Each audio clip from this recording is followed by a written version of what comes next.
A 16-year-old killer's video diary. These videotapes would first appear ordinary to the unsuspecting eye.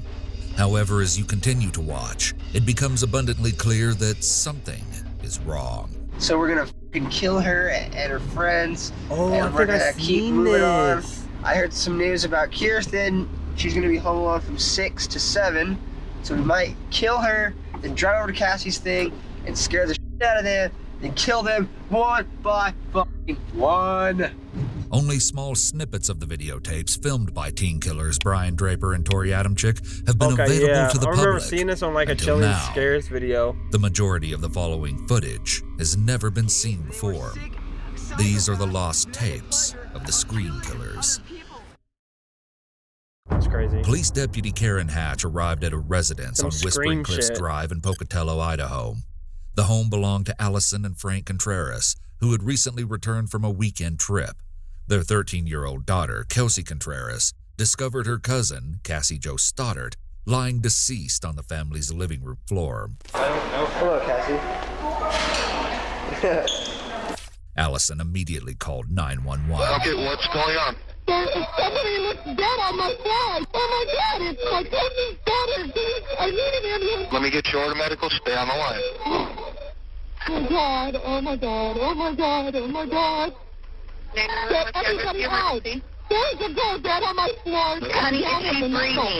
No, she isn't. She's cold. Oh my God. She's cold as cut. She's cold. Okay, do you want to start CPR? Her fingers are blue. Okay, how old is she? She's 16, 17. And her mom just drove up here. She's dead. Okay, hon, we're gonna get him coming, okay? Oh my God, okay. Cassie's body was in a state of lividity. No. She was I haven't face seen up, that. wearing I haven't seen the star-studded whole yellow pajama story of it. I just seen like a clip. It was like on Chilling Scares, like people recording their murders or something stupid like that. pants and a white spaghetti-strapped tank top. Her face fell to the right and her arms were I haven't raised actually like over her head, looked into this. elbows slightly bent. Most notably, she was covered in multiple stab wounds. The two most That's crazy. observable were at the center of her chest and on her left leg. Cassie was a well-rounded, trustworthy, and responsible 16-year-old girl. She was shy and loved music and art. I mean, and she funny, seemed with chill in a great sense of video, humor. so She performed well in school and aspired to be an attorney. Responsible as Cassie was, her aunt and uncle entrusted her with the task of watching over their home for the weekend. She agreed to help. Cassie's mother, Anna Stoddard, dropped her off to house sit, watching as she left their white Jeep Cherokee, walked up to the front door, and entered the home before driving away. This would be the last time she saw her daughter alive. Damn. Brian Lee Draper was a 16-year-old junior at Pocatello High School. He loved horror movies and played the drums. I've always wanted to make a mark on the world and stuff. And this is a good way to do it.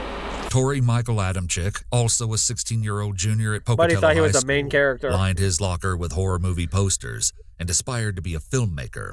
For all you FBI agents watching this, you weren't quick enough. The two developed a close friendship, one that would You ultimately weren't quick foster their enough. dark, violent tendencies. What we're at is supposed to happen tonight. So hopefully nothing will go wrong. Most others were unaware of the boy's nature. Some would comment on how friendly and happy Draper seemed, not knowing the aspects of Draper's personality that worshiped the perpetrators of the That's crazy. Columbine Massacre, and was planning on executing a similar attack on Pocatello High School.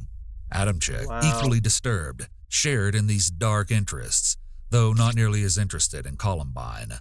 While Draper outwardly appeared more innocent, it was reported that others knew something about Adamczyk was off. Looking for pleasure and fame, the two decided they would chronicle their journey to murdering someone exactly as the killers had in the horror movie Scream. Ultimately, they developed a plan to murder their friend, Cassie Jo Stoddard. Immediately preceding the murder, Draper and Adamczyk parked down the street from the Contreras' home movie, and stepped good out movie. of Adamczyk's car. They retrieved a soccer bag containing 2 sets of gloves, 2 long-sleeved black shirts, 4 knives, 2 masks, and a pair of work boots from the trunk. Draper handed Adamczyk a knife and took one himself before the two proceeded to walk toward the home with a singular goal in mind. They would terrorize and slaughter their 2 unsuspecting friends, Cassie and Matt. Earlier that night, the two had visited and watched a movie with the couple. Draper made an excuse to go down into the basement of the home, where he unlocked a door leading into the garage, preparing for the events to come. When the two would re-enter hours later, they cut the lights using an electrical panel conveniently located in the basement. Draper Holy broke shit. 2 ashtrays on the stairway in an attempt to lure Cassie downstairs to identify the source of the noise. After failing, they decided to wait for Matt to leave with the intention of attacking Cassie once she was alone. It was not long before she was. Adamczyk called Matt and learned his mother would soon pick him up. Cassie, frightened following the several odd occurrences of the night, asked if Matt could stay with her. Matt's mother refused, offering for Cassie to spend the night with them instead. Cassie, ever so responsible, chose to stay to follow through on her commitment to watch the house and the family's dogs. Following Matt's departure, Draper and Adamczyk dressed in their long-sleeved black shirts and gloves and donning red and white horror movie masks, snuck upstairs, after which Draper closed the door, hoping again to prompt Cassie to check on the noise. Attempting to lure her to no avail, the two lost their patience and approached her in the living room. Whether Draper or Adamczyk struck Cassie first, they each plunged their knives repeatedly into her chest, neck, trunk, and limbs. That's crazy. In total, she suffered a reported 30 stab wounds. Cassie Jo Stoddard took her final breath that night, September 22nd, 2006. That's horrible, bro. Later, That is Draper horrible. shared with investigators that her scream was Fucking unlike weird any ass. he had heard in the horror movies he loved. He said it was real. Timestamps on the tapes run from March 2006 to September 22nd, 2006, the very night of the murder, revealing all of their planning leading up to that horrific night. Draper starts to narrate their immediate plan. The two are vlogging their trip to another friend's house so they can see if she's home alone, so they can kill her. We're going for a high death count. We're not going not to get caught, Ryan. If we're going for guns, we're just going to end it. The first segment of the vlog clearly indicates that Draper and Adamczyk desire a high death count. This is consistent with public knowledge listing that fame motivated Stoddard's murder. We're just going to grab the guns and get out of there, kill everybody and leave. We're going to make history. We're gonna make history. Aside Fucking from weird ostensibly bro. sadistic motives, fame as primary gonna motive make supports the history. idea that Draper and Adamczyk were highly narcissistic. For all I don't you think Buddy FBI agents is watching even this, there. you weren't quick enough. We were quick enough and you weren't smart enough. And we're going over today, Nixon's house. We're gonna go snoop around over there and try to see if she's home alone or not. And if she's home alone, splat! She did. Don't put your humor into this, Ryan. I'm not putting you over it. Adamczyk's reprimand of Draper's humor injection during the filming, plus Draper's quick deference, might reflect that Brian was overly submissive to Adamczyk. A subtle power dynamic characterizes Draper and Adamczyk's relationship, but it's unclear who holds more influence over the other. As we watch their plan unfold, consider which party played the most significant role in determining Cassie's fate. Yep. People will die. And then memories will fade.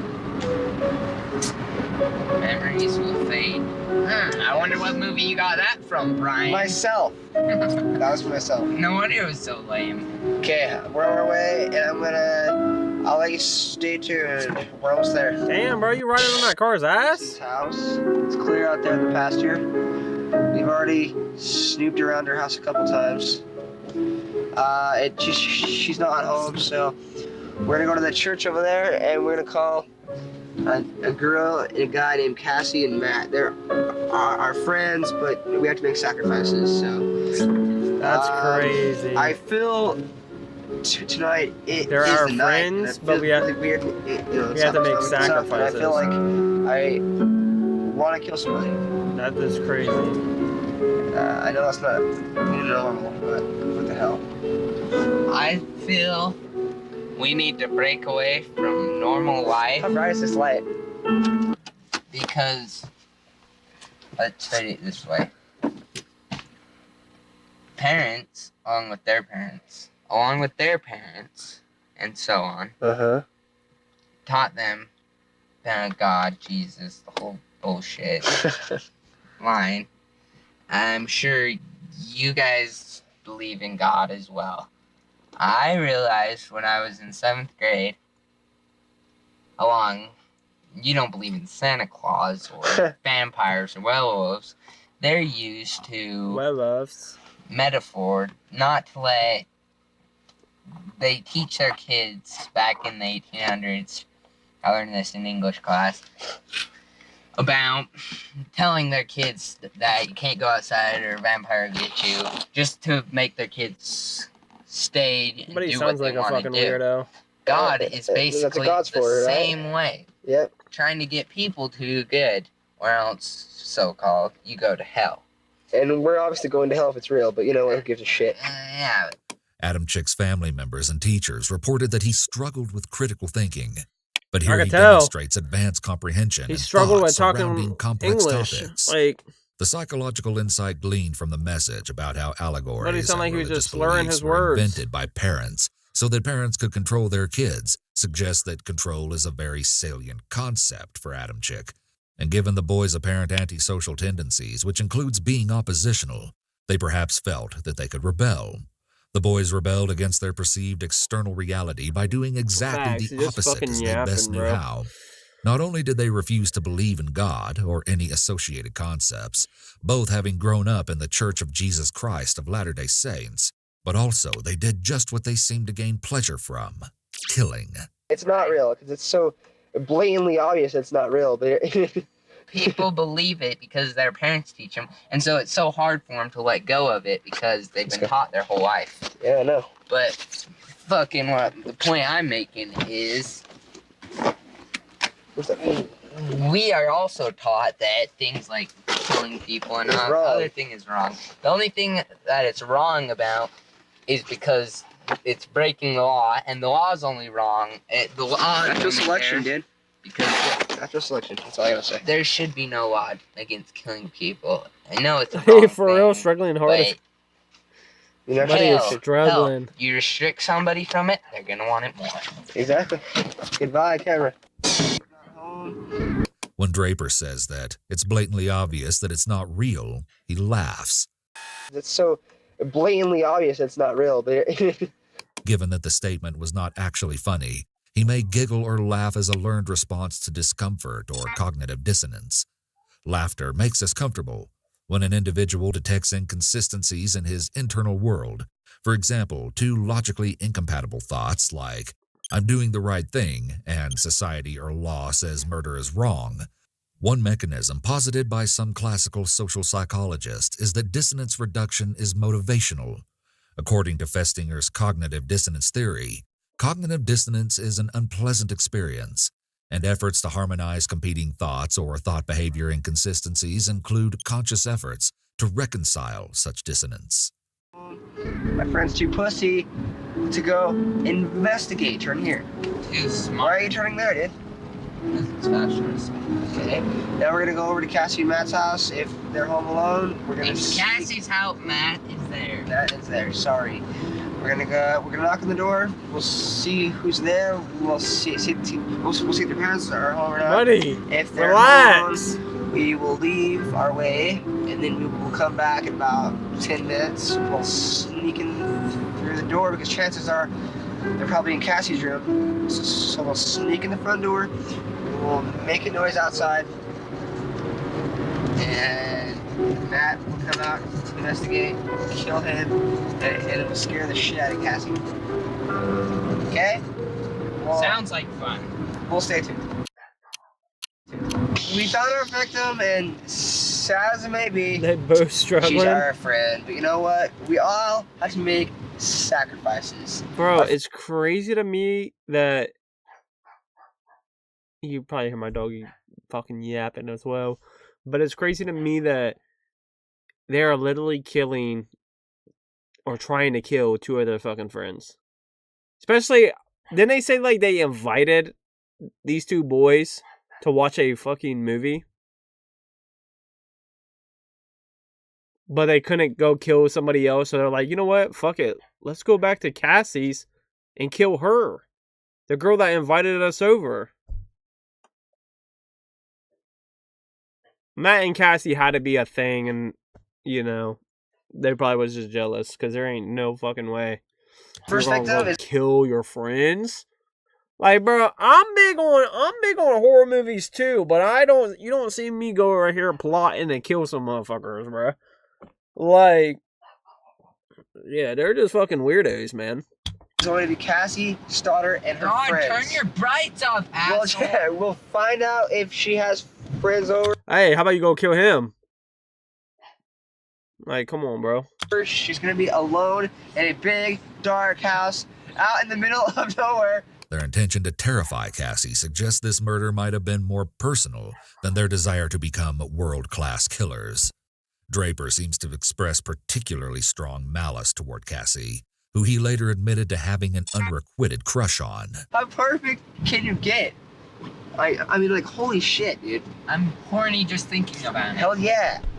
So we're gonna What? fucking kill her and her friends, and we're gonna keep moving on. I heard some news about Kirsten. She's gonna be home alone from 6 to 7, so we might kill her. And Like, drive bro, over to go get Cassie's some thing. ass. Why are you killing all these women, bro? Like, go talk to them, bro. Get some ass. You over here trying to plan out how to kill all these women. Like, what the fuck? Scare the shit out Holy. of them and kill them one by fucking one. Hell yeah.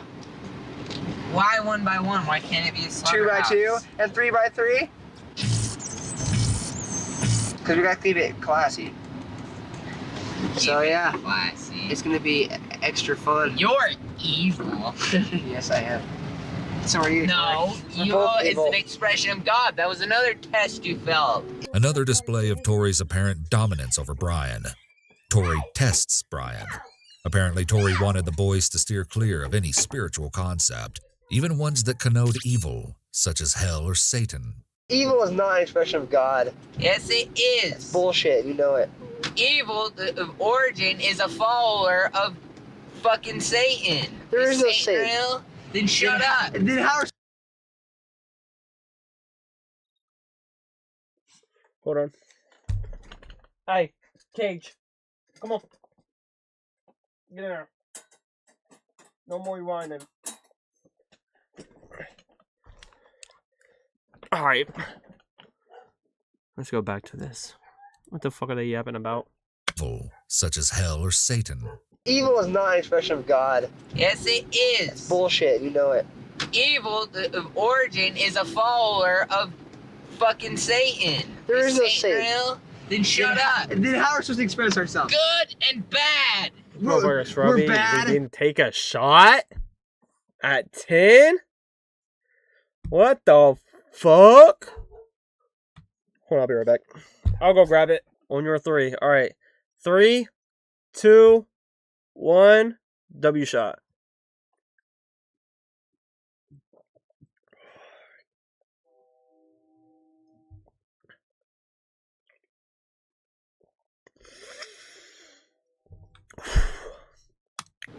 Weird. Alright. Whew. Made my nipples hard, bro.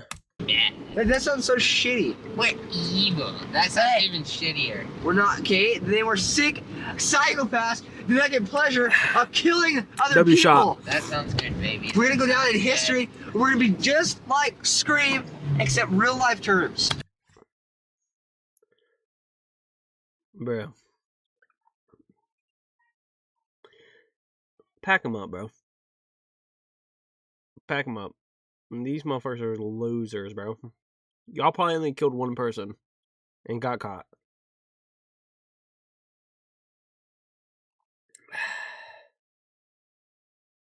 No choice, but all I could afford is called Sun Ranch Vodka. I don't think I ever heard of that. Sun Ranch Vodka? What it tastes like? That We're gonna be sounds good, murderers. baby. Like, let's see, Ted Bundy, like the Hillside Strangler, No. the Zodiac Killer. Those people are more amateurs compared to what we're gonna be. The fact that the boys mocked heinous killers like Ted Bundy, the Hillside Strangler, and the Zodiac Killer, yet viewed themselves as superior, speaks to the boys' extremely pronounced exhibitions of narcissistic features. We're gonna be more of higher sources of Gene. Gene. Well, except for that sick and that twisted. Oh, do you know what Gene's words were? What? Saw a girl walking down the street, right? Yeah. 2 questions came to his head.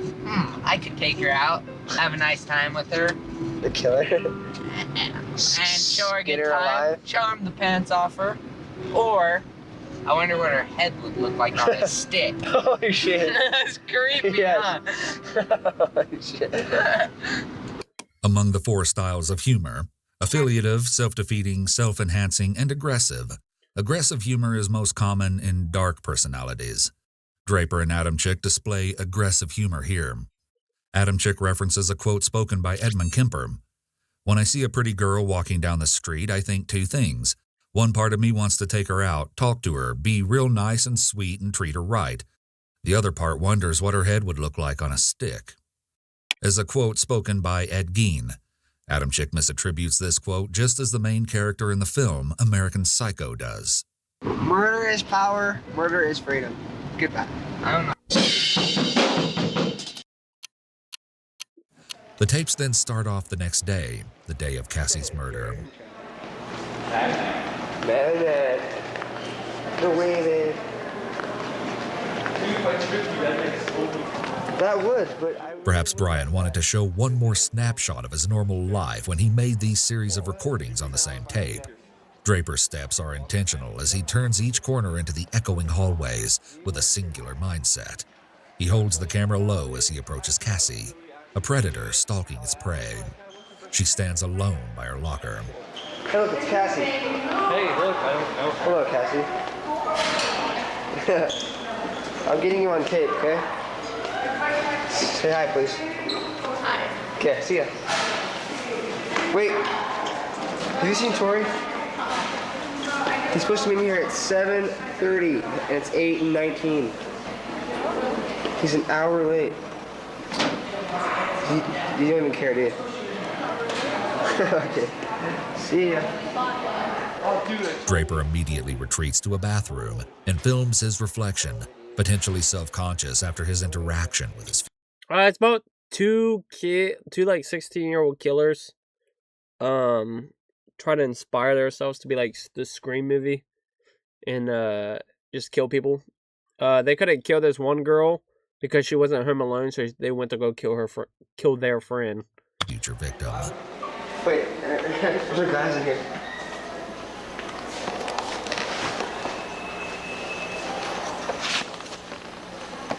Also, that had to be expensive. That camera, especially back then.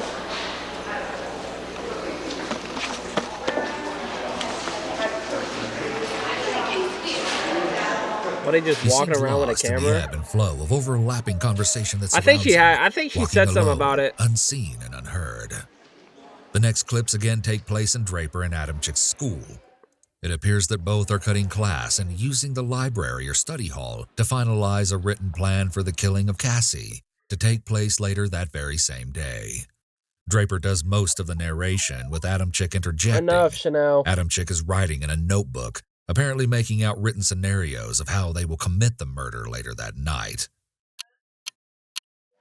Sure.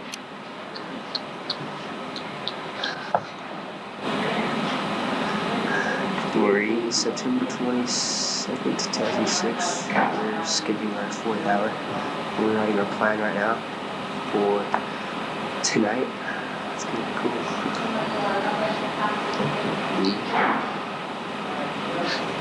It's gonna be cool. Fucking nerds.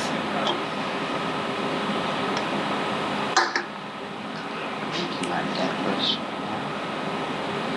for waiting for actually tonight. She's watching us. He's still watching us.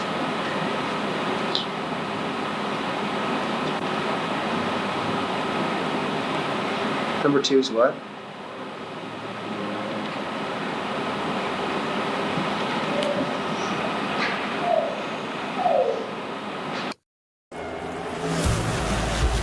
life, you get out what you put in. Time. A genuine smile reaches the eyes, and as Draper beams at the camera, we can see his smile is real. Adamczyk follows suit. This is insidious insight into the minds of two teenage killers with intentions similar to Draper's idols, the Columbine perpetrators. We see behavior mirrored between the two pairs. In one picture, Harris and Klebold stand side by side, donning long trench coats, grinning from ear to ear as they load their guns.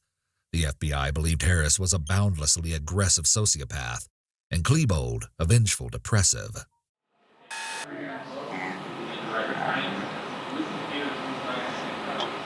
Draper often glances at the recording of himself. When Adamczyk glances at the recording of himself, it is often just after Draper did so. Given that the tale of Narcissus includes the idea that the hero in the tale is obsessed with his own reflection due to competing folklore accounts, it's fitting to point out that this behavior is also consistent with narcissistic personality features. Without context, Draper and Adamczyk seem like normal 16-year-old students. They skip class and pretend to do homework.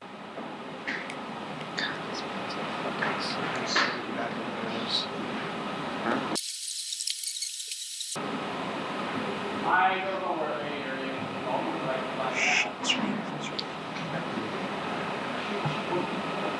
So,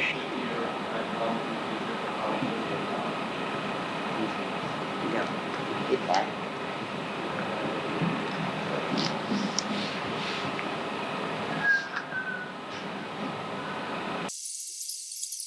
no way, bro. These are teacher doesn't fight none of us. Shit.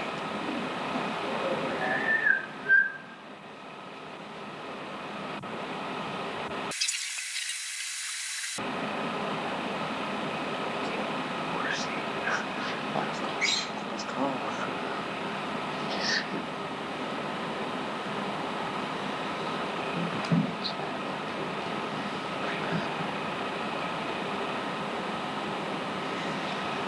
There's not much going on right now. I'm sorry. Their noticeably inconspicuous behavior seems like that pulled directly from the characters of a sitcom. Yeah, if you're watching this, we're probably deceased. So it's pretty creepy. I just thought of that. Whatever. Well, actually, that's what happens. You die.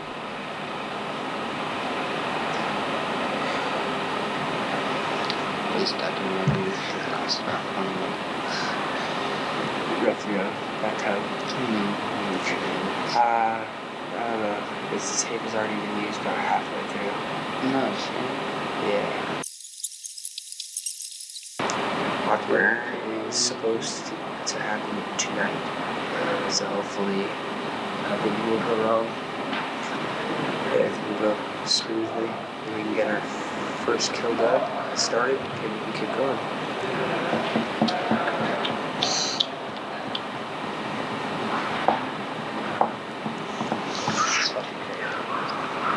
For you future serial killers watching this tape, I don't know what to say. It's Good really luck fun. with that. Yeah. Good luck. Tori and Brian clearly wanted to send this video segment as a message. They seem Okay, to buddy. frame it as an interview with them, where they talk about their specific serial killer goals. Their nonverbal gestures frequently indicate what seems to be nervous fidgeting and/or excitement. We see the complex dynamic of their relationship. They play off and bolster one another, gaining momentum as they go. Humans thrive and adapt more efficiently with social support. Encouragement from friends and family often increases goal attainment, which contributes to overall improved quality of life. Individuals affected by severe mental illness are often socially isolated and frequently display avoidant tendencies that prevent them from forming healthy social bonds. However, Draper and Adamczyk share similar dark and terrifying tendencies, desires, and goals, a toxic and lethal combination primed for action. Hopefully you don't have to go through 8 or 9 failures like we have. Yeah. We've probably tried maybe 10 times, but they've never been on the road, so. Or when they have, parents show up. As long as we're patient, you know. And we were patient, never getting paid off because I missed him so long. So we got our plan all worked out now. So I'm sorry. I'm sorry, Cassie's family, but she had to be number one. Serial murderers often identify a special first target.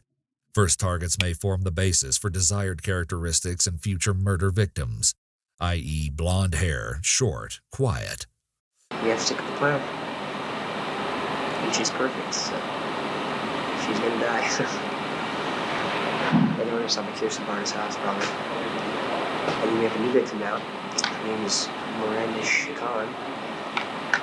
She started Just a big showy. She told me to be quiet and to shut up, so now she's dead. What the fuck? I've always wanted to make a mark on the world and stuff. And this is a good way to do it. Is it, buddy? Kill all those Mormons out there. I know. Combine my love with horror movies with my love wanting to, you know, be popular and famous. This goal may be driven by a subconscious yearning for general acceptance and feelings of belongingness. Buddy just sounds like a weirdo. No, you know, everybody knows my name. Like Eric Harrison, Dylan Cleveland. Well, I never heard them two names before, so And they're your plan didn't work out, I guess. 45 minutes. And ours is probably gonna last like 2 weeks. What happened? Really? Only 2 weeks? Well, it just depends if we're smart or not, dude. You think we could get fun? I think we could, maybe 8 kills. I'm thinking, my goal is 20. 20 kills. That's a lot of kills. That's a lot of people to kill. But there's a lot of people in this party. I agree. When they die, I want to stab them. Just no one kills them. It seems that although Draper and Adam Chick conspired toward the same goal, one primary motivation behind their intent differs.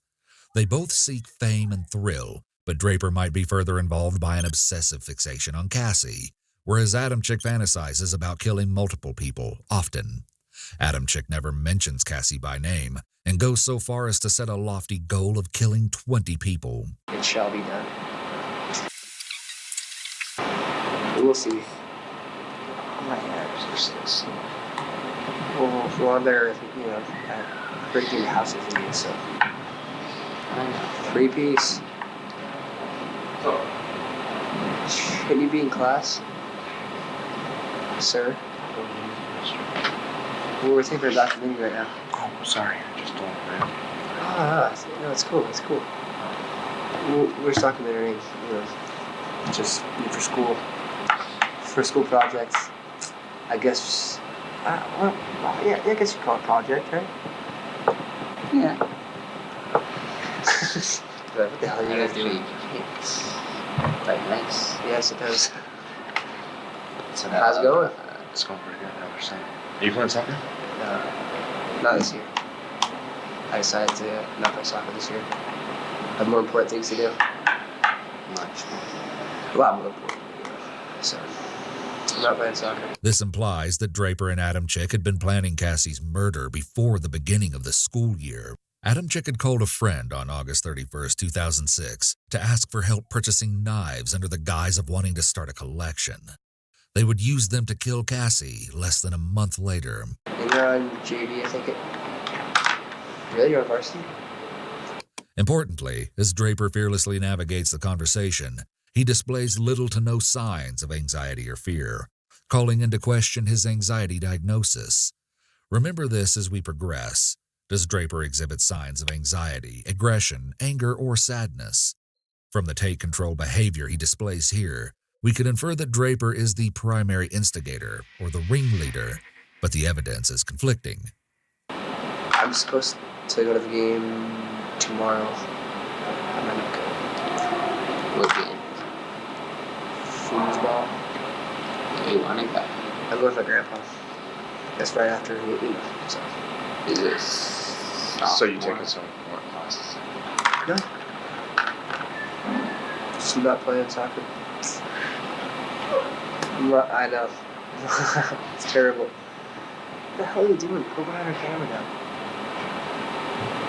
For all you viewers, this is the three-piece and biscuit. Three-piece and biscuit.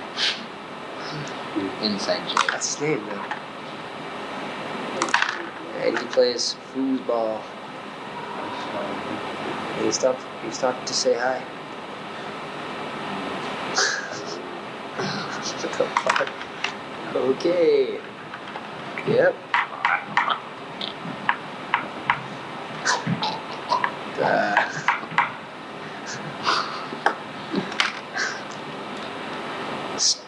Stay tuned. Hold on.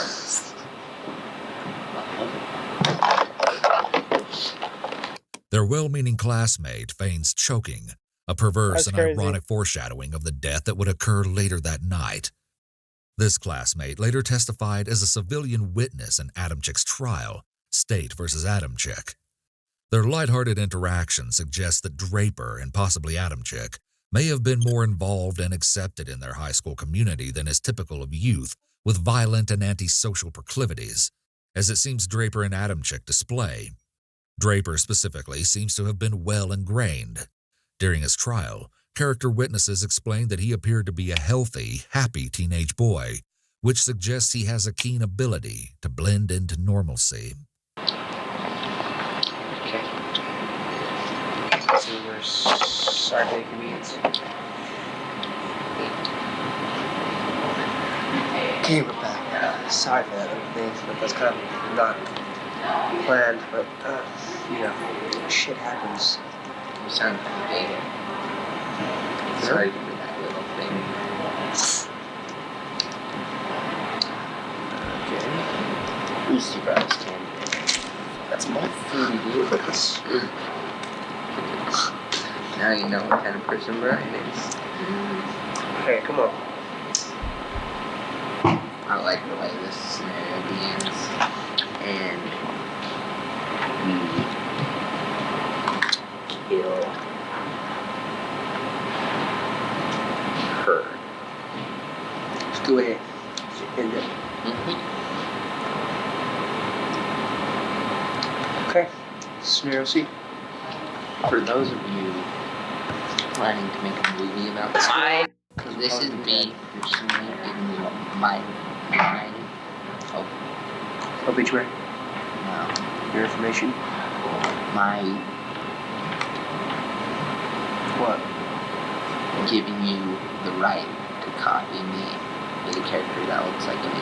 Because I know in Hollywood they usually have people complain they can't have people looking like the real thing. His creeping drawl as he speaks of his future fame What the is fuck? chilling. He displays pronounced narcissistic behavior. I don't care. It's my body. I get to choose how I look in the movie, and I want you to look just like the character to look like. Well said, well said. Brother, Zac So my Efron is parents not are playing like, you, no, gang. you can't do that. It's not my parents' choice. It's mine. Say fuck him, and then just do it. And if they try and sue you, use this tape as a backup. Yeah. They can't do it. Yep. I hear you. I'm the same way. Okay. Scenario Yeah. C. How about Matt arrives at the same time as Cass? How about we hide inside the house? What? Me, sorry, our locker. Have a Halloween Pretty style. fucking sweet, isn't it? My trench coat. Adamchik's locker is evidence of his obsession with horror. Posters plaster the inside. Unsurprisingly, we see the movie Scream. Decently sweet. Scream! Smokes you. Bro, you got Well, I'm cigarettes? Look at those little legs. What a fag. Let's go.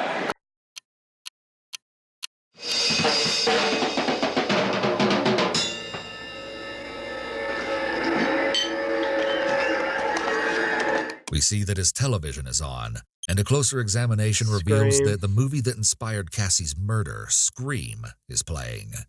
Just hours prior to the murder at approximately 5:28 p.m., Draper seems to be practicing and gathering momentum, hyping himself up for what will follow. We hear a brief, chilling, and discordant musical he don't sound bad with before the we drums, find ourselves back with the pair and Adam Chick's car. But he could have, like, pursued, like, being in a band or something. We're here in his car. The time is 9:50, September 22nd, 2006. Unfortunately, we have the grueling task of killing our two friends. And they are right in that house. And just when are we down going to the get a street. vocals festival stream on We 4? just talked to them. We were there for an hour. What the fuck? We checked out the whole house. We know there's lots of doors. There's Karaoke lots of stream, places bro? to hide. Is that what you want? I unlocked the back doors. So it's all unlocked. Now we just gotta wait. And we're really nervous right now, but you know, we're ready. We're listening to the greatest rock band We've ever, waited for this for a long time. Pink Floyd, before we commit the ultimate crime of murder. We waited for this for a long time. A long time. We'll stay tuned. 30 minutes. Just killed Cassie. We just left her house.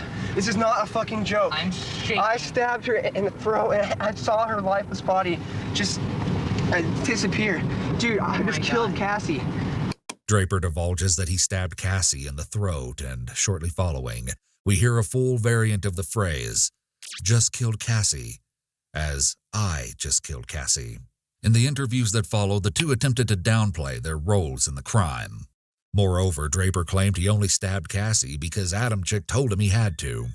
In stark contrast to his claim, Draper singularly stakes claim to Cassie's murder here, They snitching on each stating other? I instead of we. Oh, fuck. That felt like it wasn't even real. I mean, it went by so fast. Shut the fuck up. We gotta get our act straight. It's okay. Okay, let's buy movie tickets now. Okay. Come on, let's go buy. No. Goodbye. As he straddles the line between shock and euphoria, consider one key observation. Draper's voice is crystal clear. Draper transitions through periods of low, moderate, and severe slurring and stuttering throughout these videos.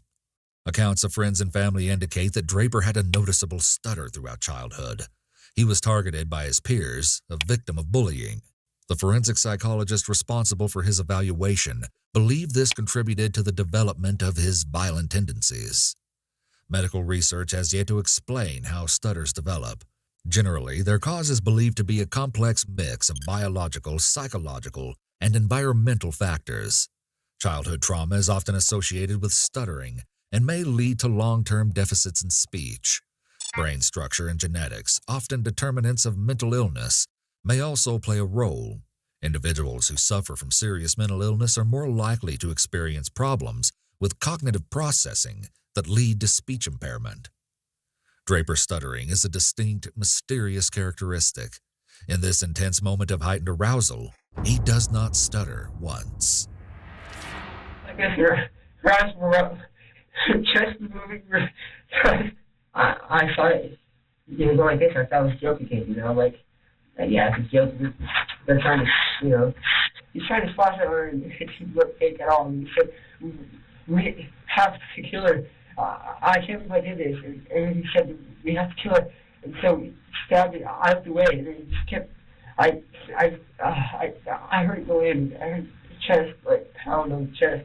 It was supposed to happen. It was supposed to be a joke.